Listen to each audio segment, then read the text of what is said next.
What if everything you thought mattered didn't? Pause. What if all the wealth in the world couldn't save the one you love? Welcome to Whispered Tales, where we unravel stories that grip your heart and soul. Imagine having everything, yet facing a truth that shatters it all. This is a tale of a father's devastating lesson and a boy with nothing but heart who proved miracles don't need money. Ready to be inspired? Let's dive in. What if you had all the money in the world, but couldn't save the one person you love most? This is a story of a father who learned that terrible truth, and a boy with empty pockets who proved that miracles don't need money. They need heart. The phone call came at midnight. Mr. Richard Thompson was in his office, surrounded by screens showing his companies making millions every second. He owned hotels, buildings, cars, and even islands. People called him the richest man in the city. When he walked into a room, everyone stood up. When he spoke, everyone listened. But that night, none of it mattered. Can you imagine the moment when all your power turns to dust? Stay with Whispered Tales, because this story is about to shake your world. Come home quickly, his assistant screamed through the phone. It's Marcus. He collapsed. Richard's heart stopped. Marcus, his only son, his everything. He ran faster than he'd ever run in his life. His fancy black car raced through the streets, breaking every red light. When he reached his mansion, a house so big it looked like a castle, doctors were already there.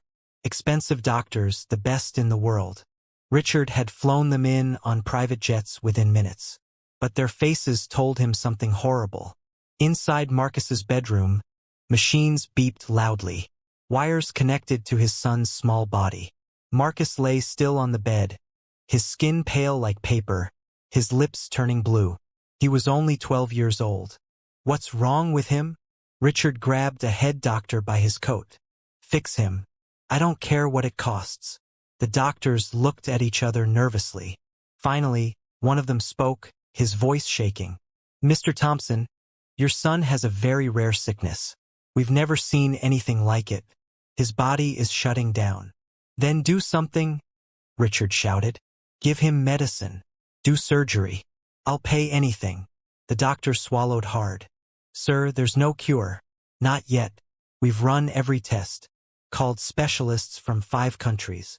He paused, unable to say the words. But what? Richard's voice cracked. Your son has only 3 days to live. The room went silent except for the beeping machines. Richard felt his legs give out. He fell to his knees beside Marcus's bed, grabbing his son's cold hand. No, he whispered. No, no, no. This can't be happening.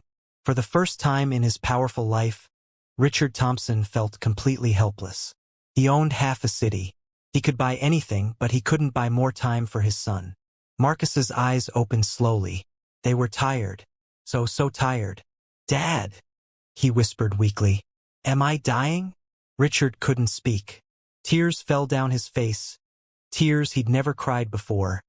Not even when he'd lost his own parents. I don't want to die, Dad, Marcus said, his voice barely there. I'm scared. You won't? Richard lied, holding his son's hand tighter. I won't let you. I promise. But promises mean nothing when death is coming. That night, the mansion that was usually filled with music and laughter became silent as a grave. Servants walked around crying. Richard's assistants canceled all his meetings. News reporters gathered outside the tall gates, their cameras flashing, broadcasting the tragedy to the whole world. Billionaire's son given 3 days to live, the headline said. Inside, Richard sat frozen beside Marcus's bed, watching his son breathe. Each breath seemed harder than the last. The clock on the wall ticked loudly, counting down the hours. Tick-tock, tick-tock. Every second felt like torture. Richard looked around at all his expensive things. The golden paintings, the crystal lights hanging from the ceiling, the rare furniture from countries far away. What good was any of it now? He would burn it all, every last piece, if it could save Marcus. But money couldn't save his son. For the first time, Richard understood something. Wealth is system, useless against death. Far away from the mansion, in a completely different world, someone else was about to hear Marcus's story. His name was Leo. Leo didn't live in a mansion. He didn't even live in a house. He slept under a bridge, wrapped in an old blanket he'd found in the trash. He was 11 years old, skinny as a stick, with messy brown hair and clothes full of holes. Leo had no parents, no family, no home. Every morning he woke up hungry. He earned money by selling flowers at traffic lights, carrying bags for strangers, or cleaning car windows. On good days, he made enough to buy one meal. On bad days, he went to sleep with his stomach growling. But here's the strange thing about Leo. He never stopped smiling. Even when bigger kids stole his money, he smiled. Even when people yelled at him to get out of their way, he smiled. Even when rain poured down and he had nowhere to go, he smiled. Because Leo had a secret. He believed in magic. Not the kind with wands and spells. The kind where good things happen to good people. Where kindness matters more than money. Where impossible things become possible if you believe hard enough. Other street kids laughed at him. "You're stupid, Leo," they'd say. "There's no such thing as magic. Life is just hard." But Leo didn't listen. He spent his free time reading torn books he found in garbage cans. Books about heroes, about miracles, about ordinary people doing extraordinary things. One evening, Leo sat at a small tea shop on the corner of a busy street. The owner, an old woman with kind eyes, sometimes gave him free tea in a cracked cup. "Here you go, child," she said, placing the warm cup in his dirty hands. "Thank you, Grandma Rosa." Leo smiled. That's what he called her. She liked it. As Leo sipped his tea, two men sat at the table next to him, talking loudly. "Did you hear about the billionaire's son?" one man said. "Oh yes, tragic," the other replied. "The boy's dying, only has 3 days left. Even with all that money, his father can't save him." Leo's cup froze halfway to his lips. "Dying? A boy? 3 days? How old is he?" Leo asked suddenly. The men looked at him, surprised a street kid was talking to them. 12, I think," one man said. "Why do you care?" Leo didn't answer. His mind was spinning. Somewhere in a huge mansion, a boy his own age was lying in bed, waiting to die. A boy who probably had everything. Toys, games, food, a warm bed. But none of it could save him. Leo felt something strange in his chest. A pull, like an invisible string connecting him to this boy he'd never met. "If only I could help," Leo whispered to himself. Grandma Rosa heard him. She put her wrinkled hand on his shoulder. "Child, you have the biggest heart I've ever seen. But some things are beyond us." Leo looked up at her with serious eyes. "Grandma Rosa, do you believe in miracles?" She smiled sadly. "I used to when I was young like you." "Well, I still do," Leo said firmly.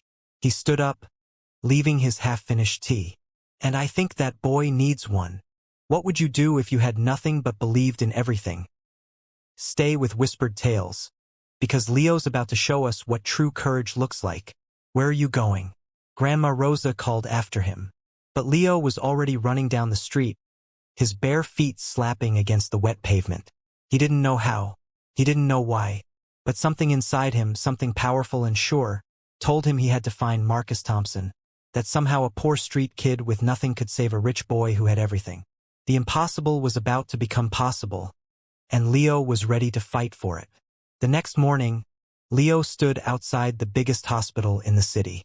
It was tall and white, with huge glass windows that reflected the sun like diamonds. Rich people went there when they were sick. People like Marcus Thompson. Security guards in black suits stood at every entrance. Their faces were serious. Their arms were crossed. They looked like soldiers protecting a castle. Leo took a deep breath. He knew they would never let a dirty street kid inside. But Leo was clever. He'd spent his whole life being invisible, sneaking into places he wasn't supposed to be.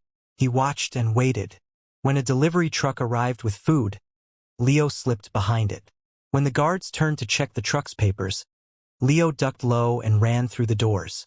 Inside, the hospital was like another world. Everything was clean and white. The floors were so shiny, Leo could see his reflection. Nurses walked quickly in their crisp uniforms. The smell of medicine filled the air. Leo felt out of place with his torn clothes and bare feet, but he kept walking.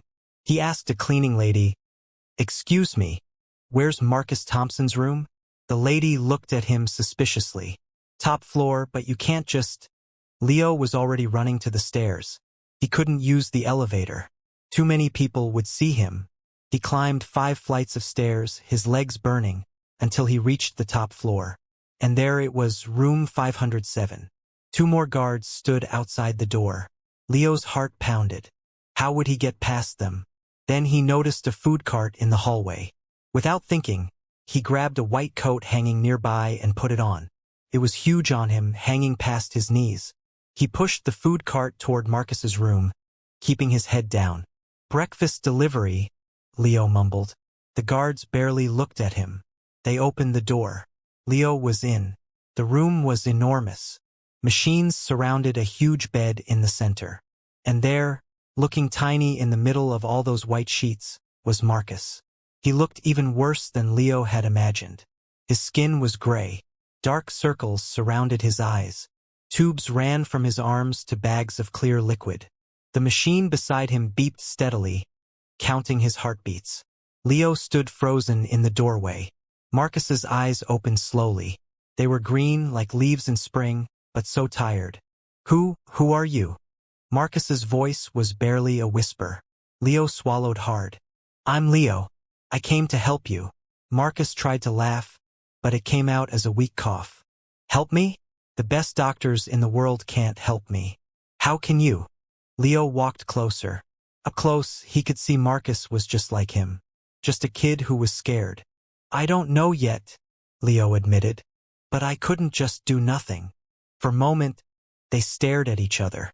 2 boys from completely different worlds, but both feeling the same thing. Fear. "What's it like?"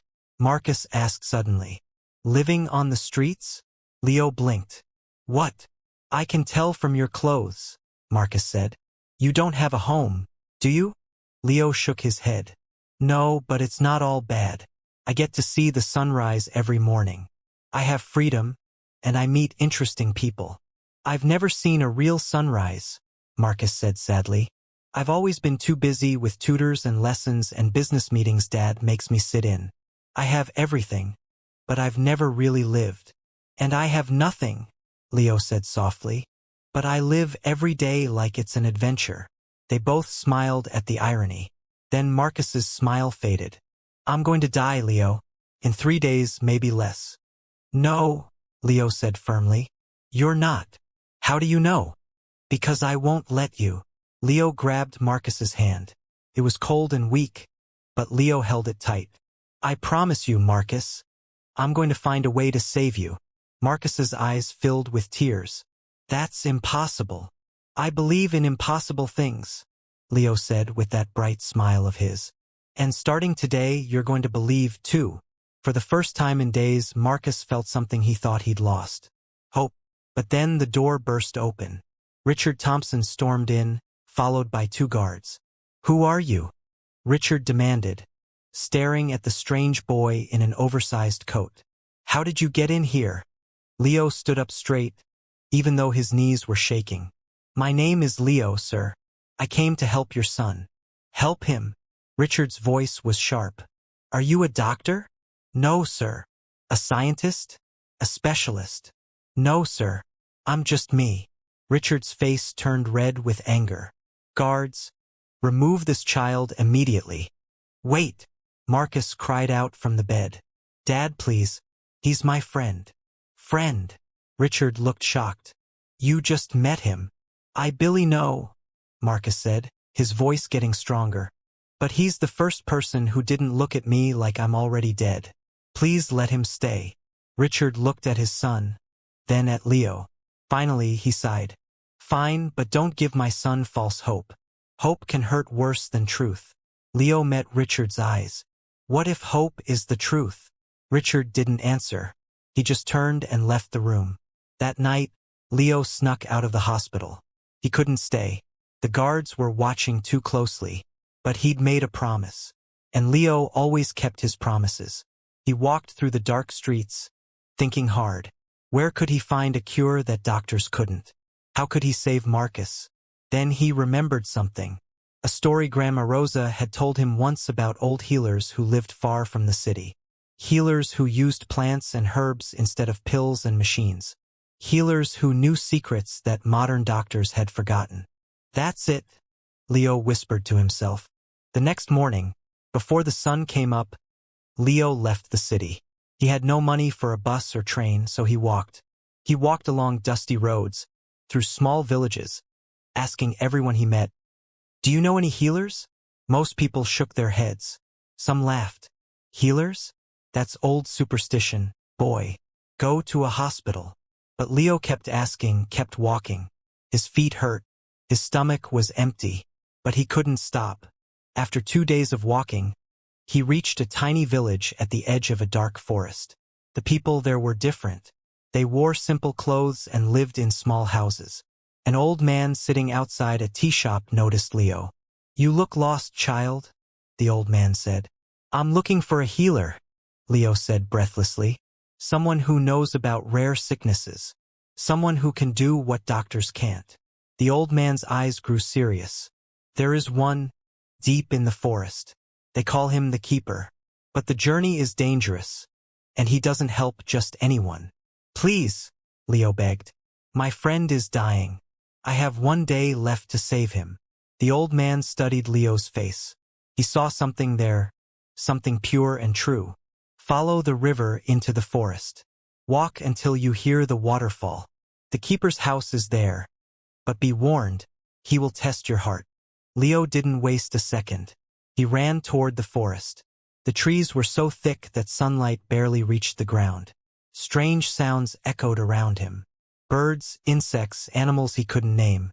The river beside him rushed loudly, guiding him deeper and deeper. His legs screamed with pain. Branches scratched his arms and face. He tripped over roots and fell into mud. But every time he fell, he got back up. "For Marcus," he whispered to himself. "For Marcus." Finally, after hours of walking, he heard it. The sound of a waterfall crashing down rocks. And there, hidden behind the falling water, was a tiny house made of wood and stone. Leo climbed over slippery rocks and knocked on the door. It opened slowly. An old man stood there, but he wasn't like any old man Leo had ever seen.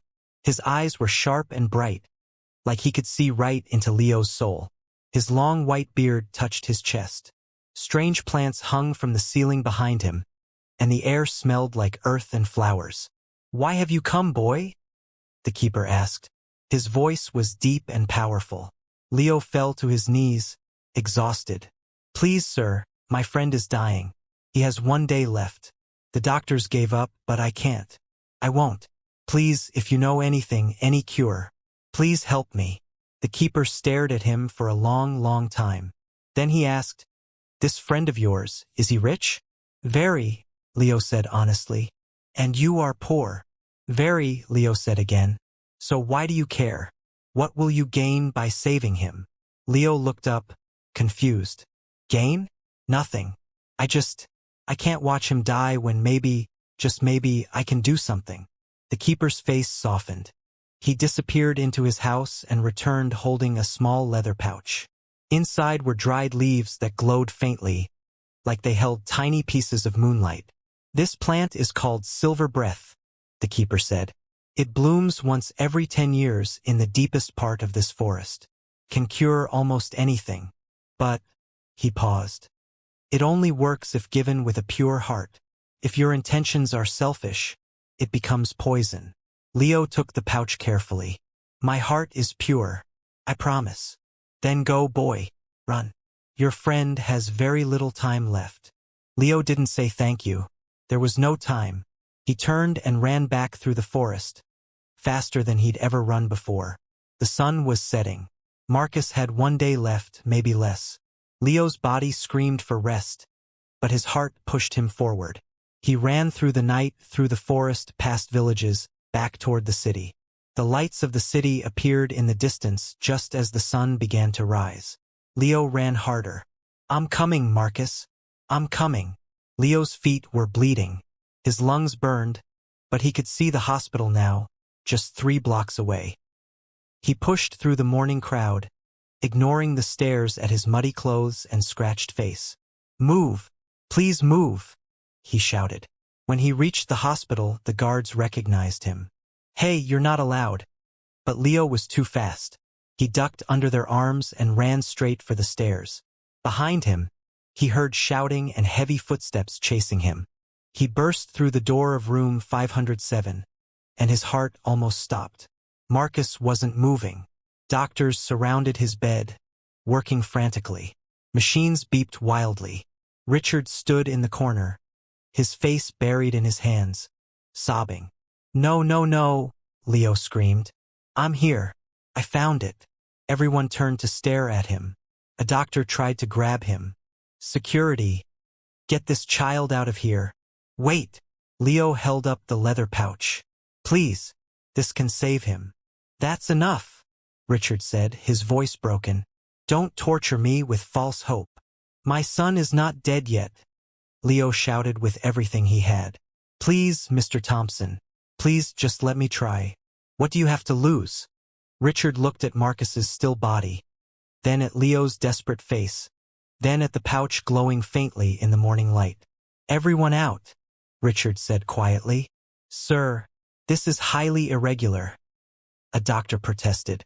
"I said out," Richard roared. "All of you now." The doctors exchanged worried glances, but left the room. Only Richard, Leo, and Marcus remained. Leo rushed to Marcus's bedside. His friend's lips were blue. His chest barely moved. With shaking hands, Leo opened the pouch. The silver breath leaves smelled like rain and honey. He crushed them in a cup of water and stirred. "Marcus," Leo whispered, tears streaming down his face. "Remember our promise? You have to fight. Please fight." He carefully lifted Marcus's head and poured the glowing liquid between his lips. 1 drop, 2 drops, 3. Nothing happened. The room was silent except for the terrible beeping of the machines. Leo held Marcus's hand. "Come on, friend. Come back. The sunrise is waiting for you. Real sunrises. Beautiful ones. I'll show you everything. Just come back." Still nothing. Richard collapsed into a chair, covering his face. Then Marcus coughed. It was tiny, weak, but it was there. Leo's eyes went wide. "Marcus." Marcus coughed again, stronger this time. His chest moved up and down. Color slowly returned to his cheeks, starting from his nose and spreading outward like spilled paint. "It's working," Leo breathed. "It's working." Richard jumped up. "Marcus, son, can you hear me?" Marcus's eyelids fluttered slowly. So slowly they opened. Those green eyes looked around, confused, but alive. "Dad?" Marcus's voice was scratchy but real. "Leo, what happened?" Leo started laughing and crying at the same time. He hugged Marcus tightly. "You're okay. You're really okay." Richard fell to his knees beside the bed, grabbing his son's hand. "The doctors said, they said you were. But you're here. You're alive." The doctors rushed back in, shocked. They checked Marcus's vitals, ran tests, examined him from every angle. Their faces showed complete disbelief. "This is impossible," one doctor whispered. "His pulse is normal. His breathing is clear. There's no trace of the illness. It's gone. It's gone." Richard asked, afraid to hope. I don't understand it, but yes, it appears to be completely gone." The room erupted in joy. Nurses hugged each other. Richard held Marcus and sobbed with relief, and Leo sat on the floor, exhausted, but smiling his biggest smile. The miracle had happened. For the next 2 days, Marcus grew stronger. He could sit up, then walk, then laugh. News spread across the world. *Billionaire's son makes impossible recovery. Miracle cure saves dying child. But inside the mansion where Marcus was now resting, trouble was brewing. Late one night, while everyone slept, 3 men in expensive suits gathered in a dark office building across the city. "The boy survived," one man said angrily. He was Victor Kane, Richard's biggest business rival. "If Marcus lives, Richard's empire stays strong." Our plan to take over his companies is ruined. What about that street kid? Another man asked. He's the one who brought the cure. Victor's eyes narrowed. Then we make the street kid disappear. If Marcus gets sick again and the cure is gone, nature will take its course. They didn't know that one of Richard's servants had overheard them. The servant ran straight to the mansion to warn them. The next morning, Richard called Leo into his study. Marcus was there too, looking healthier every day. Leo, Richard said seriously, I've learned that some very dangerous people want to hurt you. They see you as a threat to their plans. Leo's eyes widened. Hurt me? But I just wanted to help. I know, son. Richard put his hand on Leo's shoulder. That's why I want you to stay here in this mansion. You'll be safe, protected. And, he paused, his voice getting emotional. You'll be family. My family. Leo looked at Marcus, who was grinning. Please stay, Leo. You're my best friend. My brother. But before Leo could answer, the lights went out. Glass shattered somewhere downstairs. Men shouted. Footsteps pounded up the stairs. They're here, Richard yelled. Guards. The door burst open. 5 men in black masks rushed in. But Richard's security team was ready. They fought hard, pushing the attackers back. In the chaos, one masked man grabbed Leo. You're coming with us, street rat. No, Marcus screamed. But then something amazing happened. All the servants, the cooks, the gardeners, the maids. They all rushed in with brooms, pans, and whatever they could find. Grandma Rosa from the tea shop was there too. She'd heard about the danger and brought half the neighborhood. You don't hurt our Leo, she shouted, swinging her walking stick. The attackers were overwhelmed. Within minutes, they were tied up, and police sirens wailed outside. As officers took the criminals away, Victor Kane was among them, his face twisted with anger. You can't win, Thompson, Victor shouted. Money always wins. Richard looked at Leo, then at all the ordinary people who had come to protect him. He smiled. You're wrong, Victor. Love wins every single time. 1 week later, Marcus stood on the mansion's balcony, watching his first real sunrise with Leo beside him. The sky turned from dark purple to pink to orange to gold. Birds sang. The world felt brand new. It's beautiful, Marcus whispered. Told you, Leo grinned. Behind them, Richard watched his son. Alive, laughing, learning what really mattered in life. He'd already made changes. Half his fortune would go to building schools and hospitals for poor children. He'd hired Grandma Rosa to run a community center. And Leo was officially his son now, adopted, loved, home. You know what the craziest part is? Marcus said to Leo. You had nothing. I had everything, but you saved me. Leo shrugged. That's because the best things in life don't cost money. Courage doesn't cost money. Kindness doesn't cost money. Hope doesn't cost money. And love, he looked at Richard and Marcus. Love is completely free. Richard came and put his arms around both boys. I spent my whole life thinking money was power. But you taught me something, Leo. Real power is in here. He touched his heart. And that's a treasure everyone can have, rich or poor. Marcus smiled. So what do we do now? Leo's eyes sparkled with that old mischief. Now we go help other people. Share what we learned. Show the world that miracles are real when people care about each other. And that's exactly what they did. The end. The lesson? Money can buy many things, but it cannot buy the things that truly matter. Love, loyalty, friendship, and life itself. Real miracles don't come from wealth. They come from pure hearts and the courage to do impossible things. You don't need to be rich to change someone's life.